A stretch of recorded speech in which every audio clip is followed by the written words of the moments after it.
Hey guys, so I thought I'd make a video about my build that I have done.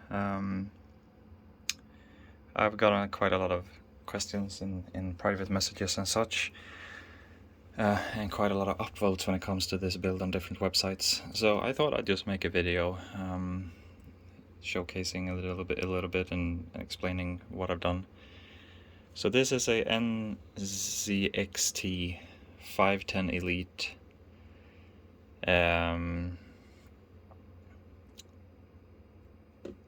It's a very special case, tinted glass panel on the side and tinted glass panel on the front, but cooling wise it's not really, it's very subpar. If I could choose again, I would not buy this case, that is for sure. So if you want a case that is good or whatever, I'd look elsewhere, to be honest. This really isn't that great.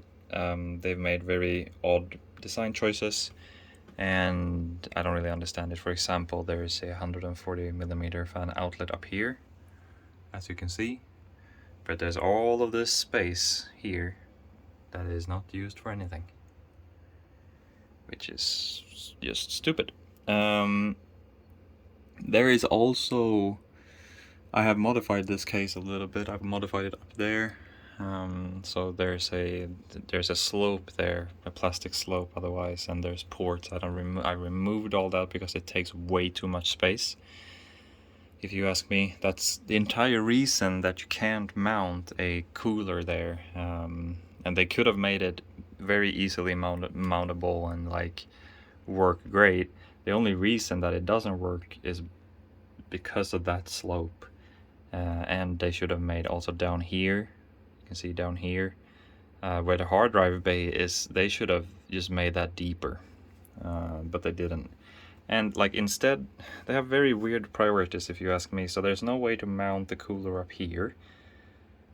Odd. So you have to mount it here, but then you kill the length of the graphics card. You can't really mount a very long graphics card as a 3090 right here, and it just becomes weird. It just, because the fans should be on the inside. If you ask me, it would have, or yeah, if I could, I would have fans on the inside as well to have a push-pull configuration, but I can't because I don't have the clearance at all, like not even close. The power supply and everything down here works good. Okay, it's like any other case. But yeah, there are weird design choices I don't really understand.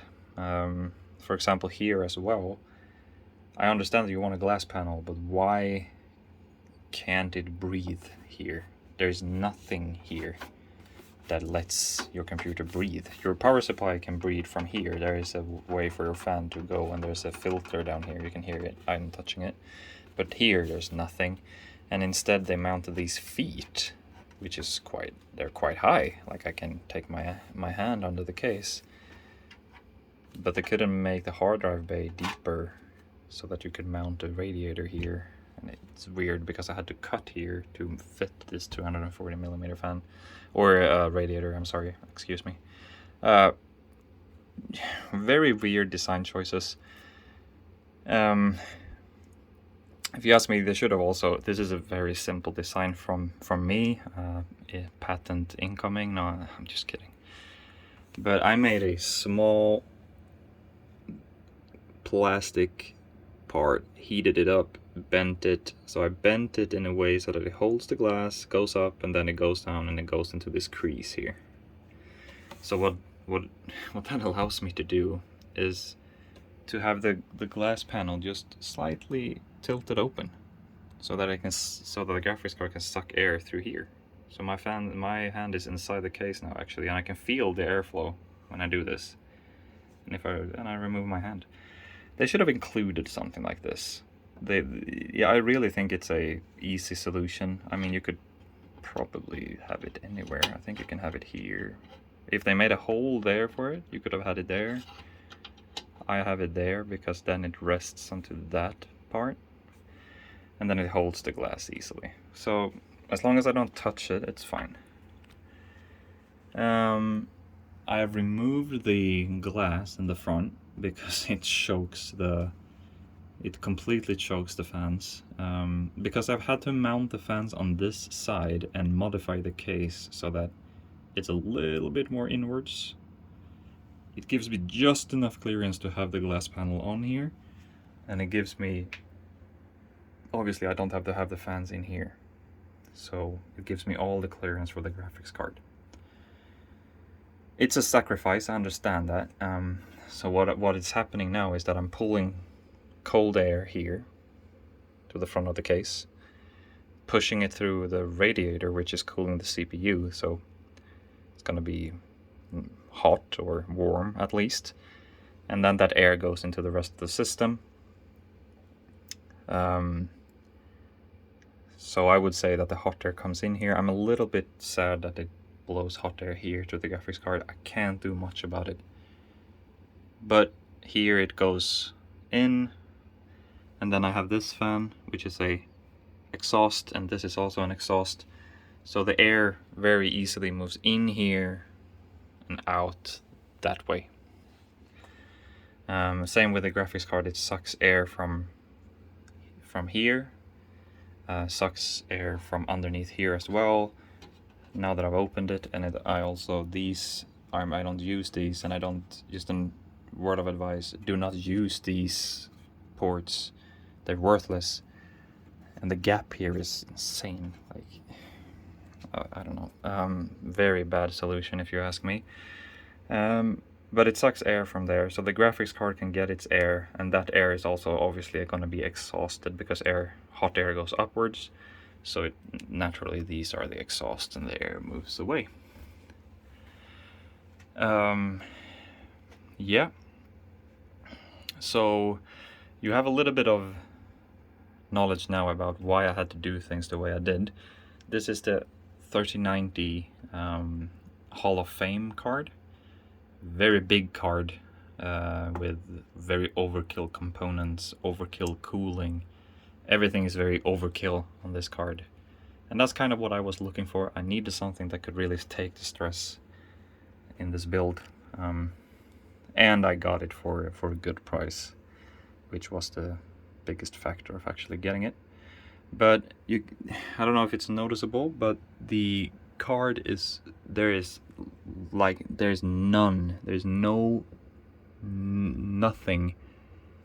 The card is resting onto the bracket that is holding the radiator, and in between the radiator and the card is very, very, very tight, extremely tight.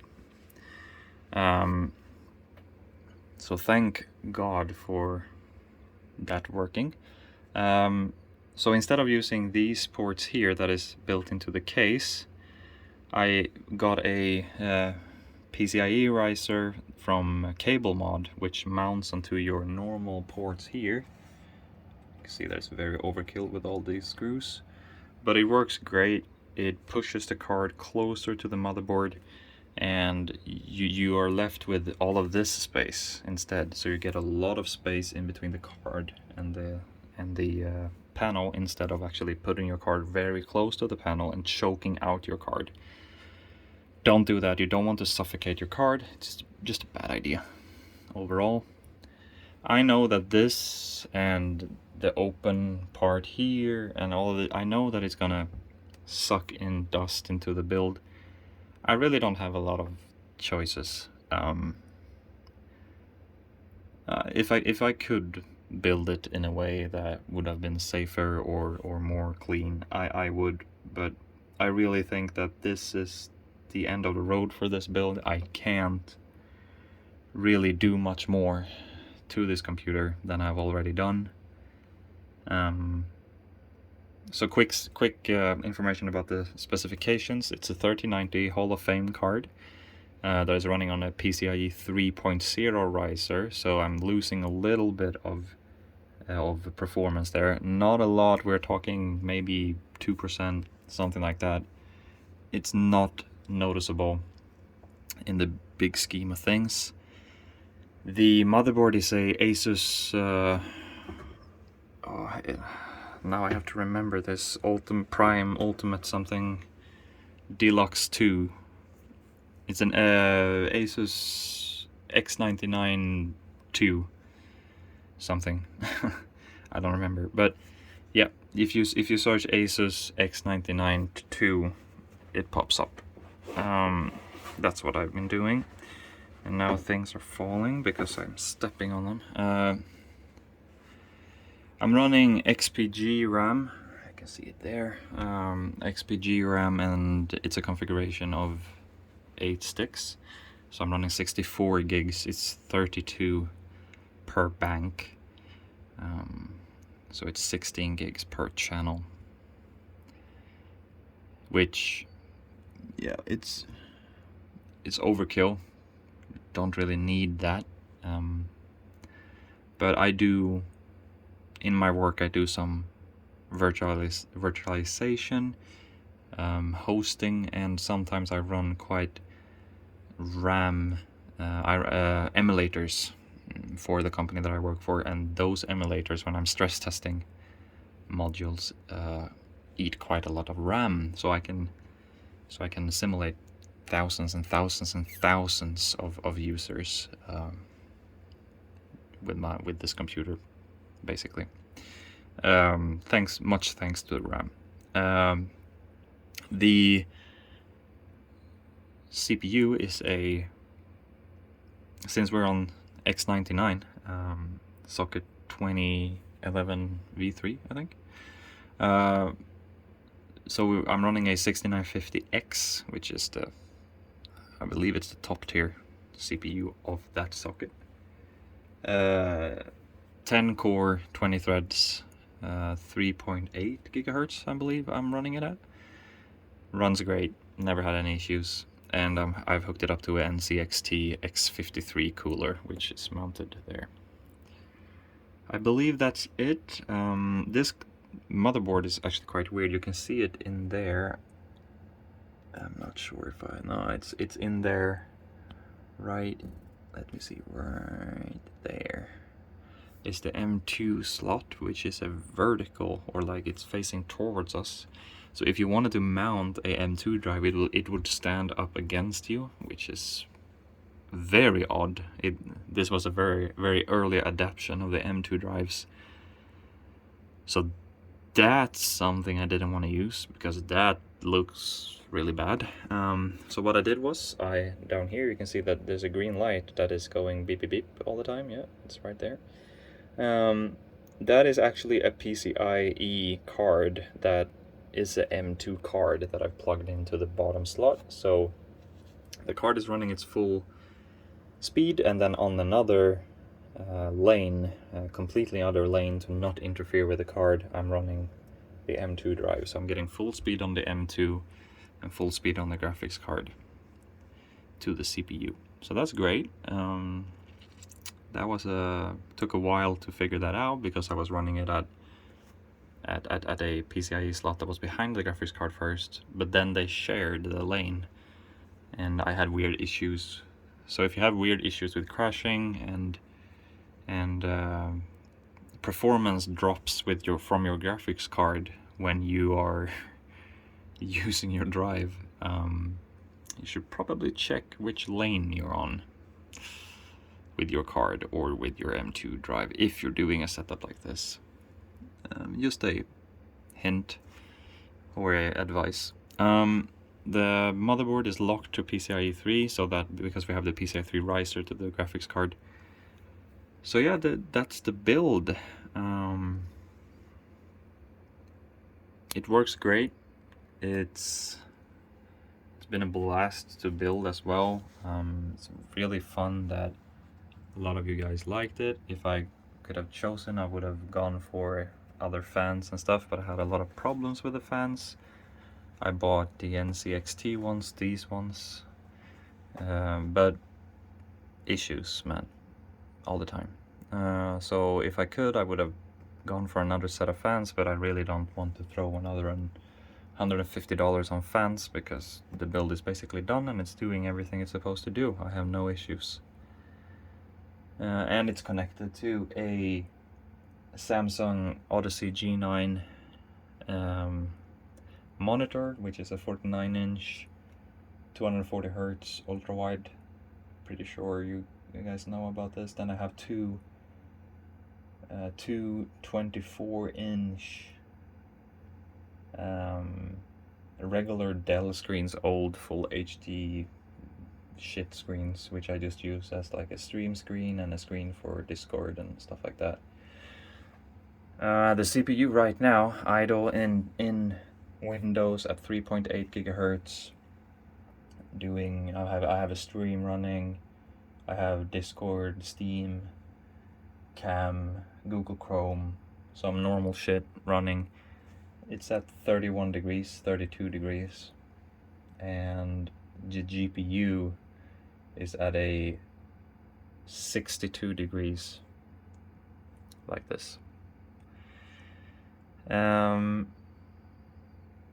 Some people asked me about the little plane that I had. I had the plane in here before, but then I placed it up here instead, now that it's not showcasing in any way. This is a toy when I was a kid, so I thought it would be a fun implementation to put the plane into the case when I was taking the showcase pictures of it. You know, then and now, you know. I also run VR, so that helps with the 3090, and I have all the screens connected and everything. Yeah, but it's been fun. If you have any questions about anything or what I've been using, you can just ask me. The people ask me about the cables. They're called strem cables or something. Just search them and you'll find them. I think they're made by Leon Lee. Just search and you'll find them. Yeah, the RAM is XPG RAM. The case is a H510 Elite. It's NCXT ARE2 fans everywhere except that one, because yeah, the 140mm fan of these fans are loud. And it broke twice, so and yeah, that's about it. Hope you enjoyed my little talk. Way too long, I'm sorry, but yeah, take care, peace.